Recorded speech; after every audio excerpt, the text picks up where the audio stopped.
I am I am Faraz Naqvi from Institute of Regional Studies, Islamabad. I am serving as Assistant Research Officer of Iran program here. And today's topic is quite pertinent with regards to Pak-Iran bilateral relations.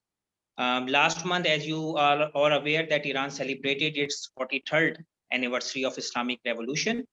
During the revolution, the regional circumstances forced both Pakistan and Iran to foster divergent policies, as Pakistan was an ally of the US with regards to Afghanistan, while Iran was hostile to any US presence in the region. Today, however, with Pakistan's tilt toward China and enhancement of Sino-Iranian relations, both Pakistan and Iran finds their regional interest as complementary to each other. Moreover, Afghanistan quagmire also present a classical case for Pak-Iran collaboration, since both of these nations are the direct recipient of instability inside Afghanistan due to their adjacent borders. Since the region is now witnessing the tectonic shift with US withdrawal and emergence of other state stakeholders, Pakistan-Iran relations are expected to get a further boost. The adulting impact of regional proceeding is inevitably experienced by both Pakistan and Iran in various domains of their bilateral relations, especially economic and security sectors. With this, we intend to discuss the prospect of Pak-Iran relations. And for that, we have invited eminent speakers from both Pakistan and Iran. And now I would like the floor to Syed Imran Sardar, research fellow at Institute of Regional Studies, to give his opening remarks. Over to you, sir. Thank you very much. It's my great pleasure today to welcome a great panel of experts on Iran who will be speaking on the prospects of Pakistan and Iran relations. I'm very glad to see my friend Abdul Basit after a very, very long time. It's really nice to see you. And I appreciate Mr. Faraz Naqvi's effort to bring eminent speaker to this webinar. For the audience joining for the first time, let me briefly introduce the Institute. The Institute of Regional Studies was established in 1982 with a mandate to conduct free and focused research on Pakistan's neighboring countries. That covers defense, foreign affairs, internal affairs, and socio-economic issues. The Institute has its journal called Regional Studies, publishes biannually. We have other publications such as Spotlight, Focus, selections from regional press, which are all available on IRA's website. Coming to the topic, which Faraz also have already highlighted, I just say by and large, the Pakistan and Iran relations have been positive throughout the history. So looking at the potential of cooperation between Iran and Pakistan in trade, culture, tourism, and people-to-people contact, that positivity, unfortunately, has not been fully translated into these areas. There have been reasons, primarily United States policies towards Tehran played a role in it. Since Pakistan was an ally of the US, that directly impact upon Pakistan-Iran relations.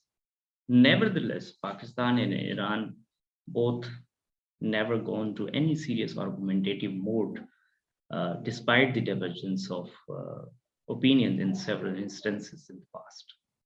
But now, after the United States withdrawal, the situation altogether has changed. Both countries face equally the spillover effect of security situation in Afghanistan. And that, in my point of view, necessitates the collaborative mechanism to handle the situation in Afghanistan. And this kind of collaborative mechanism can give a much needed boost to Pakistan and Iran economic relations as well. Secondly, both Pakistan and Iran enjoy friendly relation with China, which has already initiated a Belt and Road Initiative wherein both Pakistan and Iran can benefit a lot if worked together. So Iran and Pakistan's challenges and opportunities converge, and that convergence can be further expedited with effective policy frame. So in this context, I'm looking forward to listen the esteemed panelists, and I hope today's discussion will help contribute in highlighting the prospects of cooperation between the two countries. Thank you very much. I'm now giving a floor to Rida, which is moderating this session. So over to you, Rida Tanveer. Thank you so much, sir. I hope I'm audible. You're not audible, please. Am I audible now? Still not audible. Can you hear me? I think we can there's hear a you. problem on your side. No, I think we can hear her. Might be a problem. We can hear with your- you. All right. Ma'am, All you're right. audible. You can speak. All right. So my name is Rida Tanveer. Thank you so much for inviting me to moderate this session. I'm a PhD scholar at the Department of IR at Quaid-e-Azam University, and currently I'm serving as a lecturer at the Department of IR at National University of Modern Languages. Mr. Faraz has given quite a brief introduction of the topic. So I'll just begin with a brief introduction regarding Pakistan-Iran relationship. So basically, Pakistan and Iran share more than just cordial relations.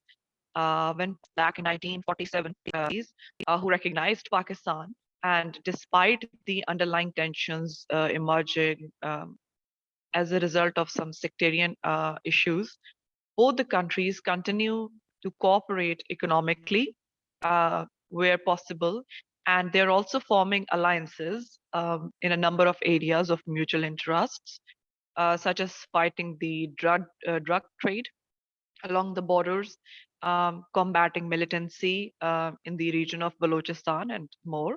Iran has expressed an interest in joining the China-Pakistan Economic Corridor as a part of larger Chinese Belt and Road Initiative. Um, on the matter of Kashmir, uh, let me just quote an incident from 19th of November 2010. The supreme leader of Iran, Ayatollah Ali Khamenei, appealed to the Muslims of the entire world to back the freedom struggle of the Muslim majority in Jammu and Kashmir, equating the dispute with the ongoing conflicts in the Middle East. Regarding the matter of nuclear, Pakistan has wholeheartedly shown its support to Iran on the issue of nuclear energy program, maintaining that Iran has the right to develop its nuclear program as long as it remains within the ambit of the NPT. Regarding the topic, which is at hand today, the 43 years of Iranian revolution prospects for foreign policy convergence.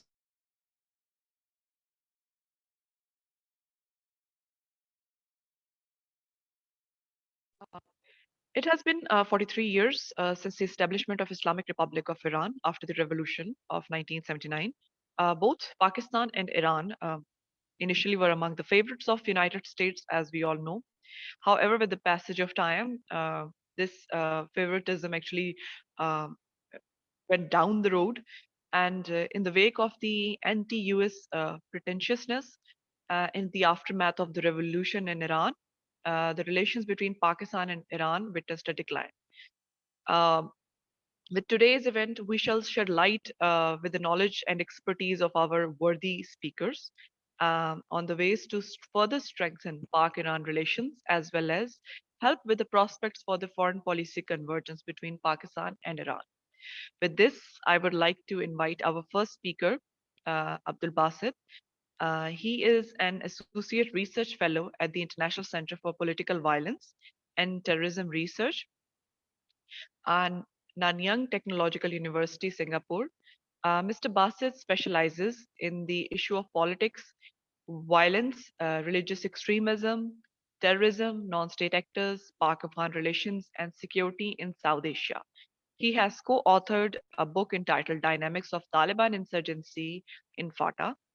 In addition, he has written extensively in reputed academic journals, Pakistani English dailies, and international magazines. Today, he will be speaking on the prospects of Pakistan-Iran cooperation in post-US withdrawal from Afghanistan. Welcome, sir. Thank you, Reda, and thanks to Institute of Regional Studies, Imran, my old friend. Good to see you, and thanks for the invite. Thanks to Faraz for putting this panel together. I'm no expert of Pak-Iran relations. Let me say that at the outset. I'm just a student, and so I'll be speaking more as a speaker and a layman rather than an expert. I don't claim to be one. We are living in interesting times. These are those times where massive transformations are taking place, not only at the regional level, but also at the global level. The American withdrawal from Afghanistan is one major development, and barely 6 months into the withdrawal, and we have seen, power of balance of power or the equation of power in Europe, under immense pressure from Russia with the incursions in the Ukraine. And then we have, on top of this, we have the ongoing COVID-19 pandemic, which fast-tracked a lot of transformatory processes. And if you read the December 2020 issue of Foreign Affairs, which carried commentaries and expert opinions of different public intellectuals, one unanimous position they all have taken is that because of COVID-19, the center of power or the power has decisively moved for the first time from west to the east. You lump this together with the very well-known maxim that 21st century belongs to Asia. And then you start looking at immense opportunities along with their attendant challenges in front of us. The way we know the world, it is changing and it will change. The way we conduct our foreign policy, multilateral, bilateral relations, that will, or the diplomacy will totally change on its head. The concept of security will change. In Pakistan, those who closely follow Pakistan, they'll know Pakistan just recently launched a new national security policy, which says now the new focus will be from geopolitics to geoeconomy.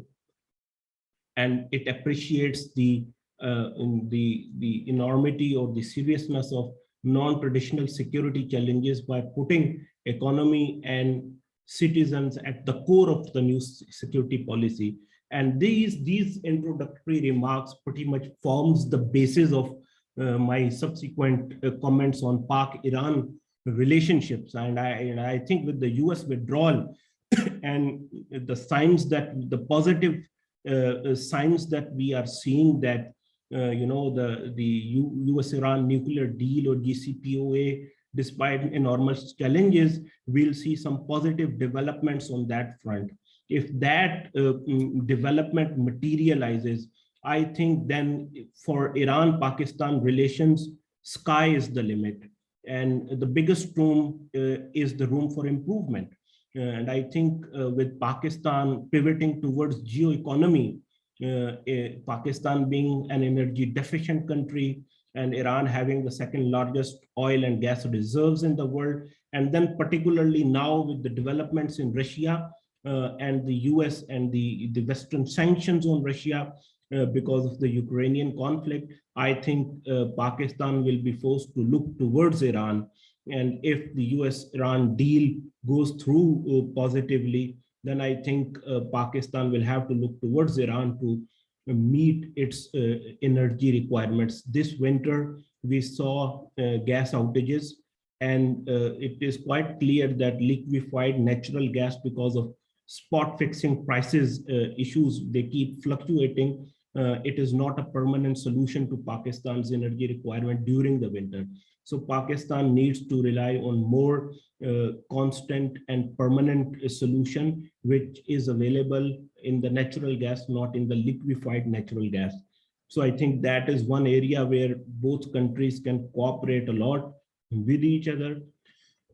And then Afghanistan, of course. The Iranian position on Afghanistan has undergone a transformation for its own reasons.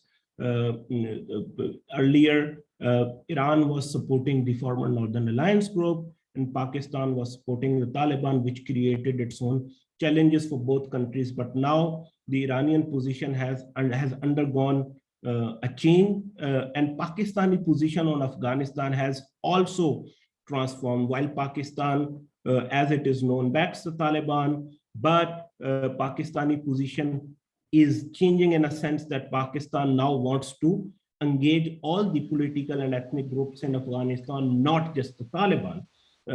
And I think there is a convergence of interest there between the two countries as well, because US presence in Afghanistan was a common challenge for both these countries, and then Daesh emerged as another challenge for both, and continues to be a challenge both for Iran as well as for Pakistan. That is another area where there is a lot of convergence, and this convergence will cement further as time passes.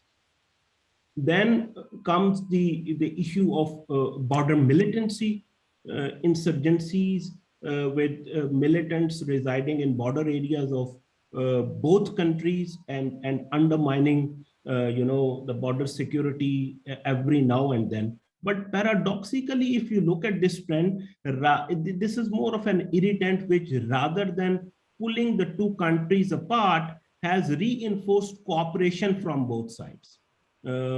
Recently, there were attacks in Pakistani Balochistan, in the areas of Noshki, Panjgur, and before that in Kach, areas closer to the Iranian border. But if you look at the pattern, soon after those attacks, the Iranian Interior Minister was in Pakistan, and you look at the statements which have come out, his meetings with Prime Minister, his meeting with the Pakistani Army Chief, cooperation has been outlined as the way forward. So militancy in these areas has reinforced cooperation rather than undermining the relationship. And I think that's a positive trajectory, given the security priorities and geopolitical and geoeconomic priorities of these countries. Militancy, the cross-border militancy remains an irritant, but not a major challenge. And every time there are incidents, the interstate cooperation is reinforced rather than it is undermined. And that is a positive development for me. So I think the overall Iran-Pakistan relationship equation is positive. It is on the positive trajectory. The changes that we are seeing in the world will bring these two countries further together. But the challenge for me, the one challenge that I see, is these ties are underutilized vis-a-vis the potential that you identify in terms of energy cooperation, in terms of regional connectivity. In the regional connectivity, as was pointed out, that now both countries are partners with China in its Belt and Road Initiative. And that gives you a new umbrella to cooperate on geoeconomics. In that sense, then the port of Gwadar and the port of Chabahar become complementary as sister ports rather than competing with each other. And I think as time goes forward and the Chinese footprints, economic footprint will increase, it will have a positive impact on the Pakistan-Iran relationship. But there are challenges, of course, and we need to navigate those challenges. So while there is, at the cost of repeating myself, while there is immense potential, we need to move beyond identifying that potential, and we need to move beyond appreciating each other as two neighborly states which have deep historical, civilizational, cultural linkages, to convert that into concrete benefits for the two countries. And I think with the changes that we are also seeing in the Middle East, where now the trend is, which is moving away from the ideological fervor to more investing into economic opportunities to prepare for a post-oil economies, both in the UAE as well as in Saudi Arabia. So it will open some windows of opportunity for Pakistan, giving it some space to cooperate with Iran as well.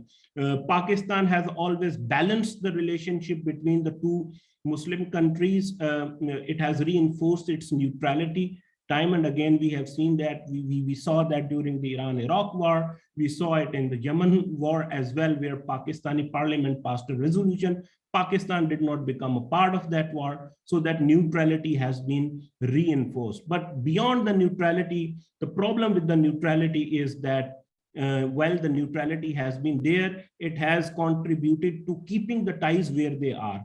But that results in a way that results in stagnation. So how do we move beyond that stagnation and further improve the ties would depend on what will be the outcomes of the US-Iran nuclear deal, developments in Afghanistan, as well as the way the world order is changing. So there are immense opportunities with their attendant challenges there. I think I'll stop here. And if there are any questions, I'll be happy to answer them. Thank you very much for the opportunity.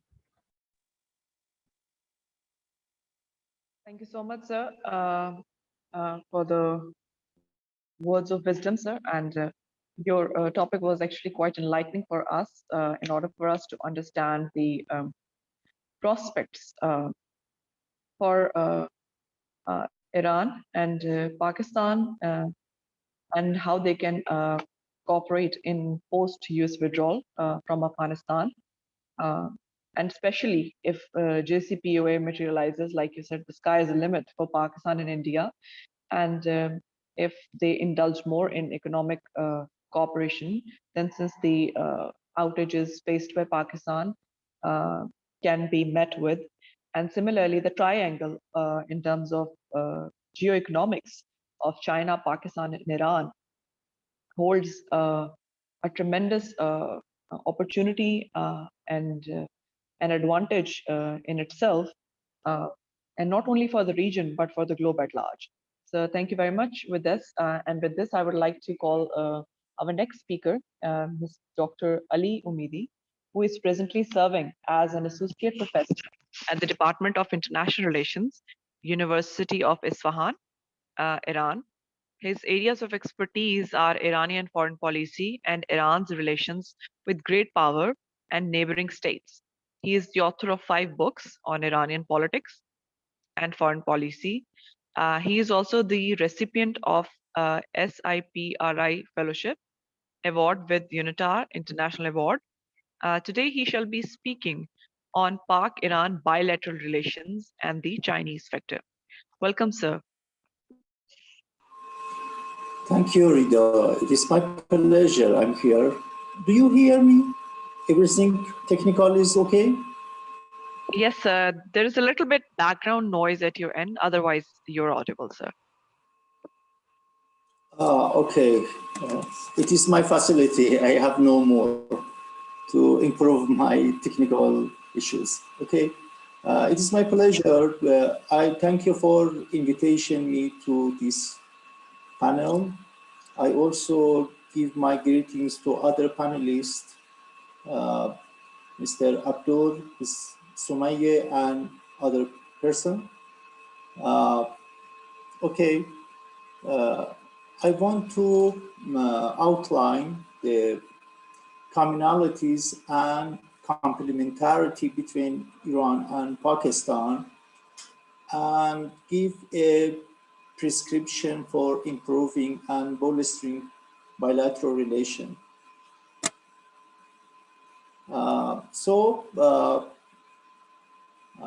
In my opinion, I'm sorry for delay to enter into this meeting. in my opinion, the commonalities and complementarity between two states, between two countries,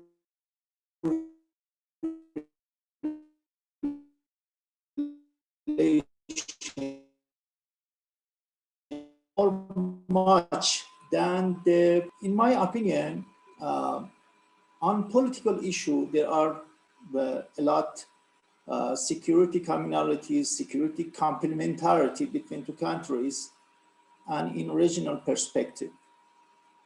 For example, both countries have problem in border issue. Border issue, I mean security in the border, drug trafficking, and ethnic problem in the border. Both countries like to tackle this issue jointly. In the regional perspective, for example,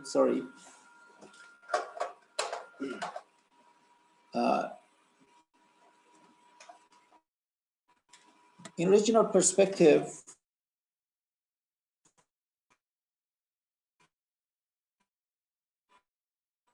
if they work jointly, for example, in Afghanistan, it is better for them.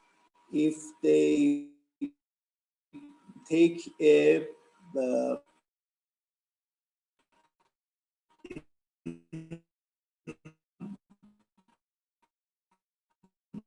way to its privileges.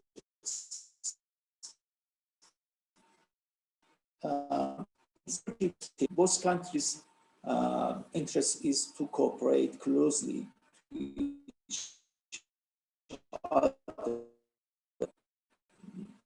In border security is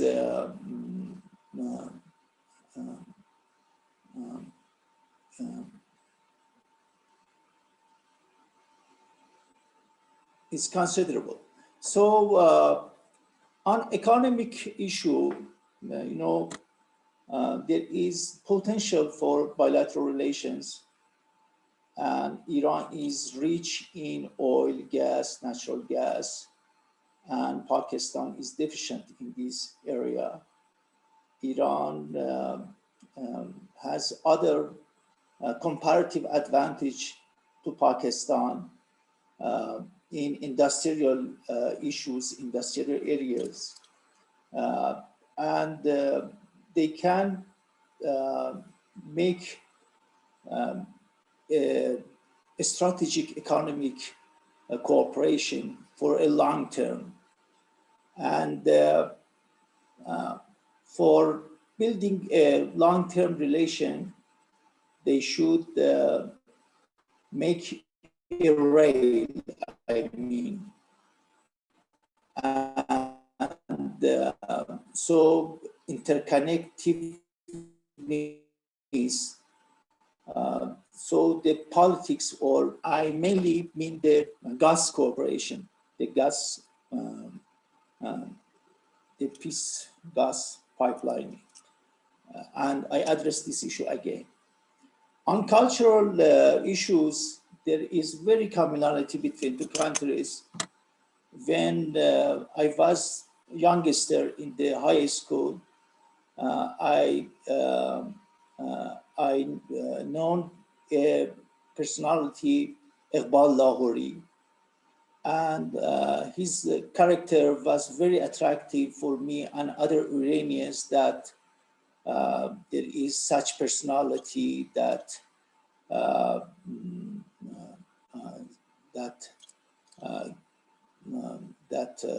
very intellectual in Muslim world.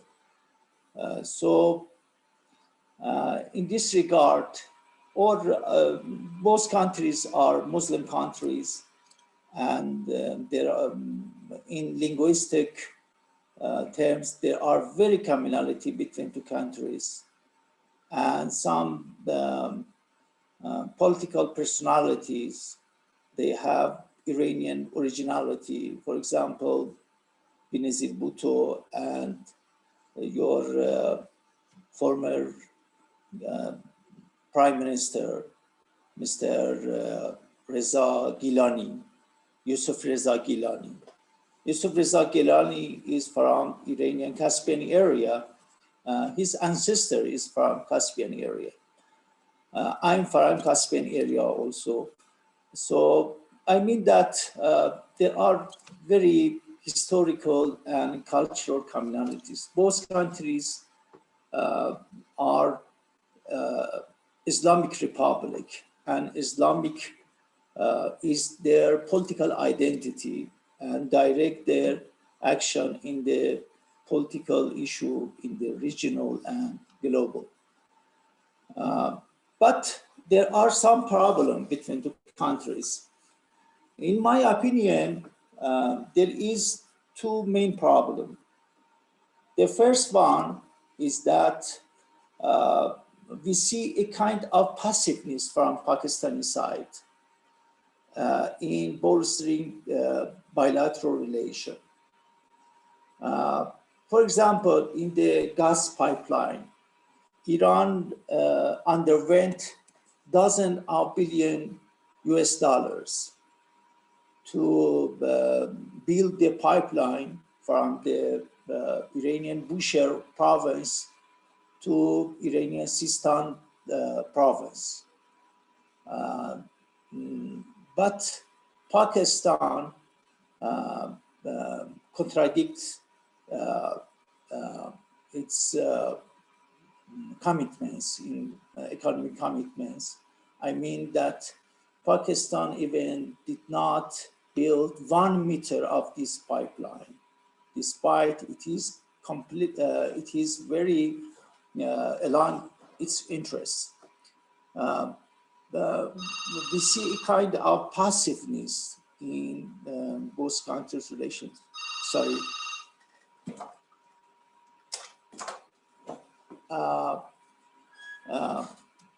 And another issue that third party overshadowed bilateral relations. Pakistan always looked to Saudi Arabia, the US, the other country in establishing and bolstering relation, directing relation with Iran.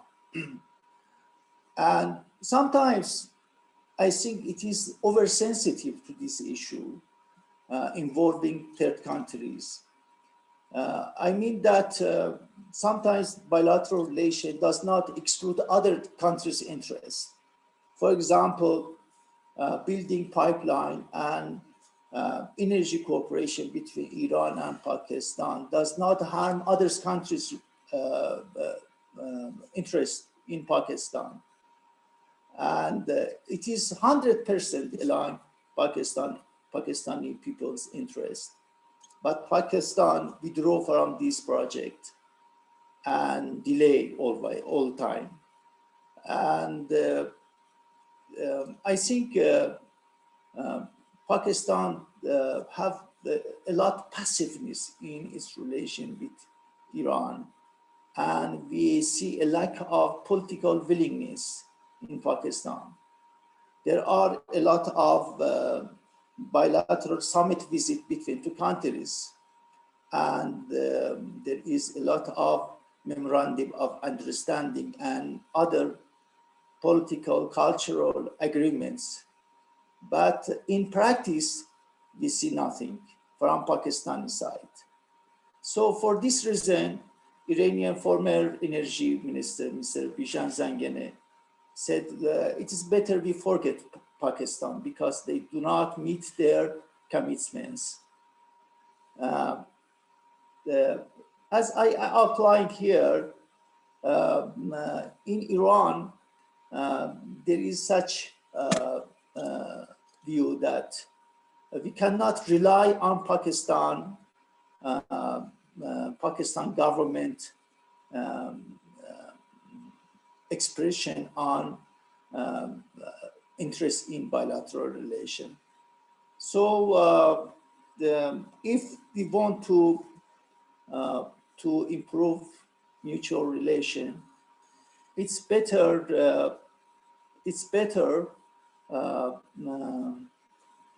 there would be a binding agreement. That binding agreement to country to oblige to their commitments. And if they, for example, renege their commitment, they should pay, for example, losses to other countries, punishment, to be monetary punishment for this binding agreement. Excuse me, sir. Your time is lapsing actually, so could you please be kind enough to wind it up, sir? Oh, thank you very much. I expressed all my points. Thank you very much. Thank you very much, sir. I'm so sorry, due to time restraint, we have to request our speakers to remain within the time frame of 15 minutes. I'm sure our listeners are really keen to hear more about the prospects regarding Iran-Pakistan relations. And I hope we can have a session like this again in future where we can discuss more of the issues. With this, sir, thank you very much for your worthy remarks. And without further ado, I'd like to invite and move on to our next respected speaker, Dr. Sumaya Murovati.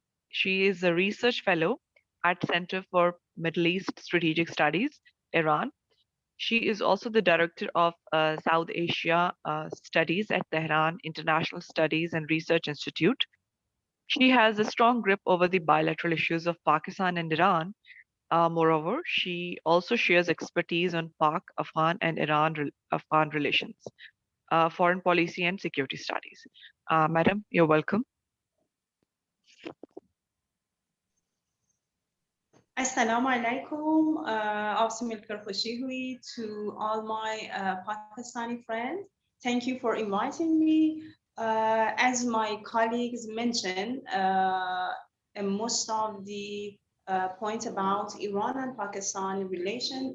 Let me to please let me some minutes to fix the camera. Let me to comment some point about Iran and Pakistan relation. As you know, despite many components between Iran and Pakistan, we as a researcher expect to high-level relation between Iran and Pakistan, but we can see that, and so we have this question that what's the reason Iran and Pakistan don't have a desired level of relations? So we can say it's good or not, just we can say it's respectful neighbors. Long border, common culture, common interest, common treats among it's some of the points that lead the expansion of relation between two countries. So the question must be answered is, why are relations between two countries at this current level? Certainly Iran and Pakistan, both countries has a different answer for this question. And both countries see the relation on the base of their, capacities and restoration. We must pay attention to capacities and restoration of two countries to understanding why the level of the relation between two countries in this level. Also, we have,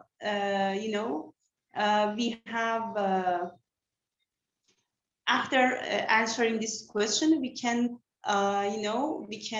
send the point to our policymakers to review and renew the relation.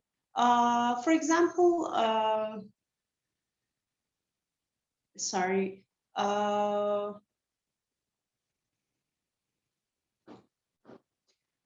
for example, in Pakistan side, this country share a land border between four countries, India, Afghanistan, China, and Iran.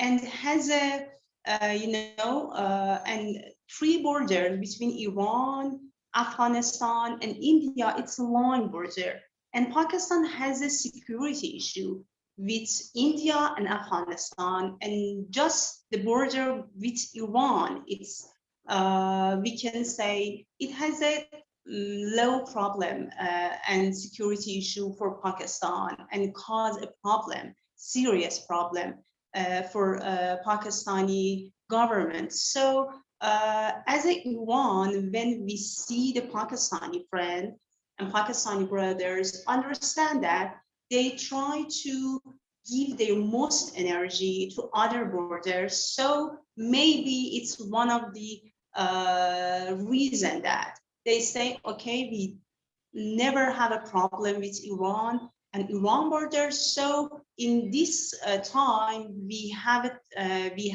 our whole of our energy to work with Afghanistan and India and Kashmir or other issue. And the other point that affect on Iran and Pakistan in whole side in U.S. sanctions. As you know, crisis in Afghanistan, fundamentalists, and the threat of the link or joints between terrorist and separatist group and terrorist group in Afghanistan with some group in Iran or some group in Pakistan or Central Asia. All of them, influence our Iran and Pakistan interests. Another point in Kashmir issue. Another point is economic, mega project, economic infrastructures, and many other factors can, influence and affect on Iran and Pakistan relation. But the solution, if even two countries don't pay attention, the level of the relation, but the crisis in the region force them to review the relation. As well as my colleague mentioned, the crisis in Afghanistan, Iran and Pakistan, both countries has a long border with Afghanistan. Both countries see the threat with smuggling, threat with separate group, and the threat of tie between terrorist group in Afghanistan and Pakistan, in Afghanistan and Iran, in Afghanistan and Central Asia countries. So both countries need to see, see the crisis in a region in a joint plan, because they don't have any solution. Because even Pakistan and Iran separately cannot solve this problem. We need to join and step together to solve this regional problem in a region. And another point, two countries I think need to review their plan about region. It's the situation sorry, the situation and scenarios in a region. As you know, when we follow some think tank in a Western institute, we see some scenarios about our region in South Asia, about Iran, Afghanistan, and Pakistan. And in that scenarios, they follow the capacity of regional and separatist group in Pakistan, Iran, and beyond. For example, if in some scenarios they work, if Pashtun in Afghanistan and Pashtun in Pakistan join, what's happened? Baluch in Pakistan and Baluch in Iran joined, what's happened? Punjab, Pakistan, Punjab, India joined. So in their scenarios, they see our countries in a separate part. So we have security issue with this type of scenario. So we have to solve this problem together. We don't have any other solution. So as I mentioned, we have to work to some, bilateral and regional and multilateral, converged and cooperation. For example, as you know, with under the ECO, we have, opening the train line between Islamabad, Tehran, and Istanbul. We have some, opportunity to remove and, pass some problem. As you know, if we focus on some, some economic issue and, to improve some facilities in Balochistan, Pakistan, Balochistan, Iran, and other parts of region, we have, stopped to increase and empower fundamentalists in a region in somehow. And the other part, the China, Pakistan, and Iran can work together about Afghanistan or other economic issues. We have the same problem about Afghanistan. It is a problem with security issue for China, for Pakistan, and Iran. Three countries have a same and common interest about Afghanistan, common and same treat about Afghanistan. In somehow we have maybe some different level of interest about Afghanistan or Central Asia, but at the moment, the priority of Iran and Pakistan is to keep safe the borders and stop the joint and tie between terrorist group in Afghanistan and overlap the crisis to Pakistan on, past the Pakistan border or past the Iran borders. So we don't have any other solution. I see Mrs. Rita, I think the time is over. I'm really happy to see you and be here. Hope in another session or in a time of question can answer my friend's comments. Thank you very much. Thank you so much, Dr. Sumaya. It was great hearing from you. So sorry again for the time restrictions over here. As we know that all of the speakers and the students have some other educational activities. So we have to wind it up and we have to move on to the question answer session. Mr. Faraz, are you still here?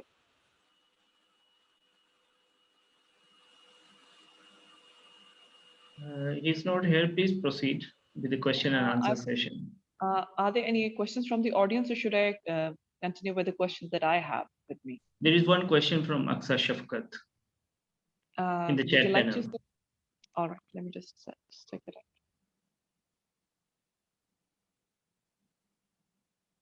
All right. Yes, Ms. Aksa Shafkat has a question.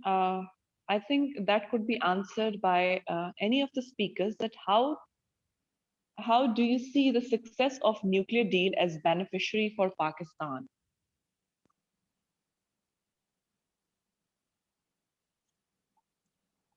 Do I answer? Yes, sure, please, sir. Okay. As I mentioned, there is in Pakistan politics, third party overshadows in Iran and Pakistan relations. So if the nuclear issue to be, there would be a deal between Iran and other countries in the Vienna sessions, it would be solved. I think it paved the way for bilateral relation, facilitate bilateral relation. For example, we have problem in banking cooperation because of sanction. The Pakistani trader, the Pakistani businessmen do not cooperate with Iran in banking system. Payment through banking system is very important. If this problem to be solved, I think it facilitates bilateral relation. And other issue, Pakistan would not have any, concern from U.S. side or from the regional countries such as Saudi Arabia, and it openly and with my relieved mind, bolster relation with Iran. And the third country issue to be solved in this regard. Thank you very much, sir. I have a couple of questions with me, and the floor is open to the speakers, worthy speakers. Any one of the worthy speakers can address those questions, sir. Given the chance that for example, given the Chinese investment in Iran, how can the IP, Iran-Pakistan gas pipeline, be revived? And can China be the partner in this situation? May I go first? Yes, sir, please. Yeah. So I think to start with, if you remember, this was a Iran-Pakistan-India gas pipeline, but then because of the US sanctions, India pulled out. And then, as was pointed out by the worthy speakers, that Iran built its part of the pipeline, but then again, because of the US sanctions, Pakistan backed out. So, and this has to go from then, from the Iranian border, this has to go from Gwadar to Nawab Shah in Sindh, or Nawab Shah to Gwadar. So Pakistan has requested China to build that portion of the gas pipeline as part of the CPEC projects. I think there have been discussions on it, but then again, the sanctions are the main hurdle. So how Pakistan navigates that, I think that will be the main determinant of whether China can be roped in, because if this is built, if the gas pipeline is built, I think that's the quickest access China will have, the shortest and cost-effective approach that China will have to the Middle East by connecting with Iran. It can benefit China as well, so that will be a value addition to it. How is that possible? I think if you look at the way new alliances are forming in the world, they are packed on economy rather than just the security, and the very concept of security has undergone a fundamental transformation. We are living in changing times, as I said in my introductory remarks. We are seeing that old allies are becoming enemies, and old enemies are becoming allies or friends. So there are tremendous opportunities as well as the challenges. So we live in that complex world where we can't have a neat and clean situation in front of us to cooperate. So somehow, with the challenges and with the restrictions that are in place, we need to find that overlapping areas to build cooperation around them. So two countries can cooperate with each other in some areas and may compete with each other in other areas. That's how this world is. You look at the US-China equation, despite all the rivalry, they still are the largest trading partners. Still, the US reserves securities are invested in China. So, and look at India-Russia equation now, or the US-India equation. So I think this is a complex world. So we need to identify those overlapping areas and try to build our cooperation around it, rather than wait for the relationships to improve to move forward. So I think there are opportunities. For Pakistan, I think the biggest challenge will be the security of the pipeline. As far as that is not addressed, I think building the pipeline will remain a problem. And the other one is the future of the US-Iran nuclear deal. We'll know the answer to that very soon as well. Yeah. Thank you, sir. I have another question. ITI train has recently been launched. Given the sanctions on Iran, how can the regional organizations provide the way of interaction between the two countries? How do you see it?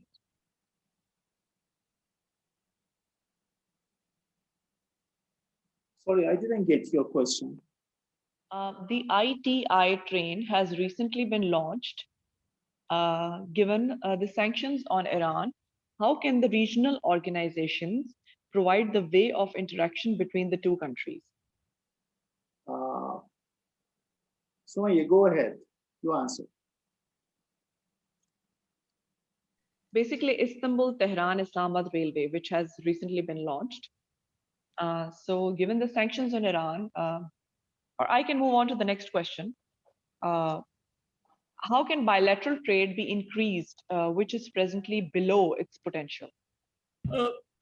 Let me just tackle that. I think the very fact that the trains has been launched and the fact that it took off, it started from Tehran, reached Islamabad and on its way back, that in and of itself is a major development.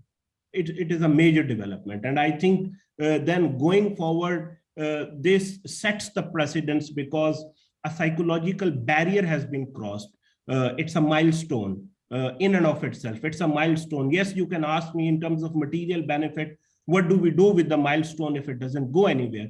But the very fact that you tested it and you operationalized it, that this works, and the next step forward is to bring in the missing pieces of the puzzle and materialize it in terms of concrete benefits. So I see that as a net positive for all the three countries, that yes, there are sanctions in place, yet the train left Istanbul via Tehran, reached Islamabad and went back. That in itself is a positive development. And we have to be a little patient here before the sanctions are removed or we find our way around it. I think barter trade could be one of the ways to navigate this challenge. And then dealing in local currencies. Local currencies of all three countries could be another way, don't trade in dollars, trade in local currencies. That could be another way of, at least start the trade using the train link that is there. Okay, sorry. A comment I have. Yes, sir. As Mr. Abdul addressed it, local currency is very important. We can improve mutual relation between Iran, Pakistan, Turkey. If we rely on the US dollar, we always will face problems in mutual relation. So we have to bypass this kind of currency and focus more on local currency or another mechanism for payment. So from this angle, we can improve relation. And another issue about China, there is a memorandum understanding between Iran and China. There is no binding treaty and agreement. So I think China is waiting what happened in the end. If a nuclear deal between those countries, among those countries happen, I think China will show more willingness to invest in Iranian infrastructure. So China is very important in bolstering three-country relation, and there is a project, oil and gas project between Iran, Pakistan, and China. I think in the long term, this will happen. And another point, as Abdul addressed, that the sanction is the main issue that hinder Pakistan to build up gas pipeline. I don't agree with you because the sanction happened from 2012 to 2015.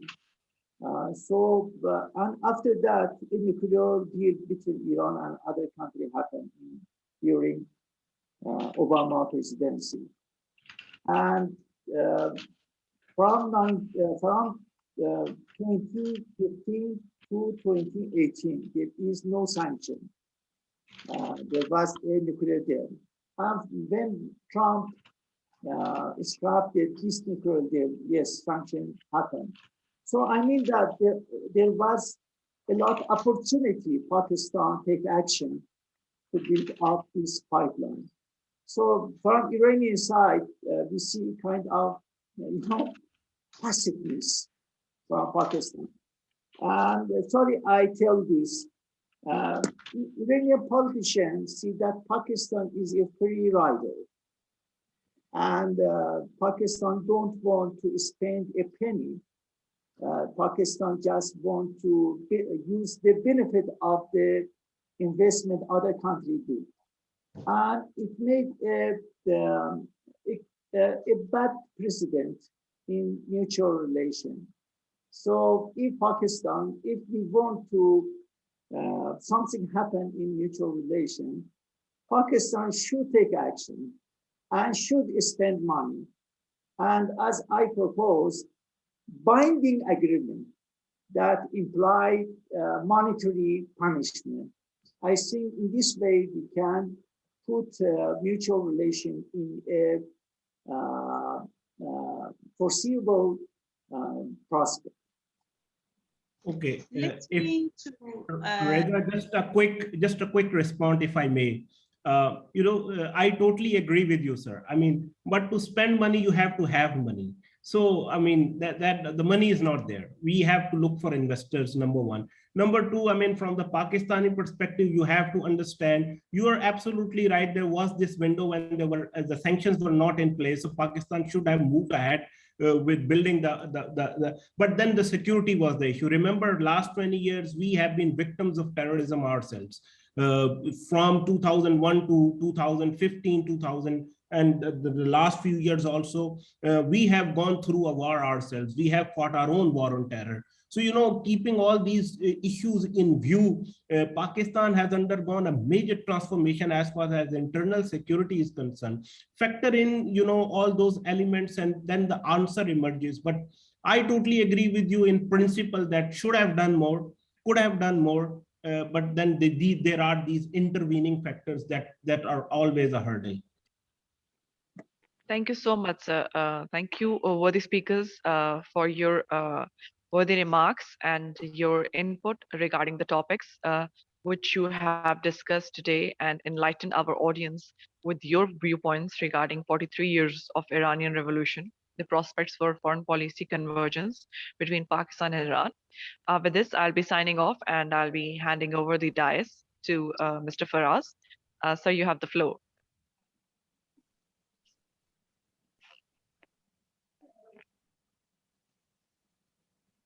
Thank you so much, Rida.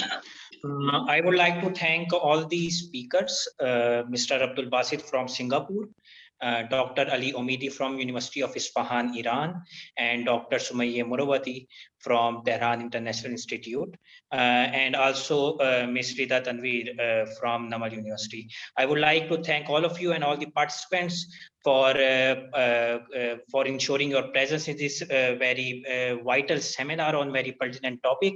And hopefully through this discussion, we are hopeful that some key takeaways will be concluded and could be beneficial for our policy makers to foster mutually benefited policies as far as Pakistan and Iran are concerned. So once again, I thank you all, and I would be delighted to invite you in some other event having some other topic. Thank you so much.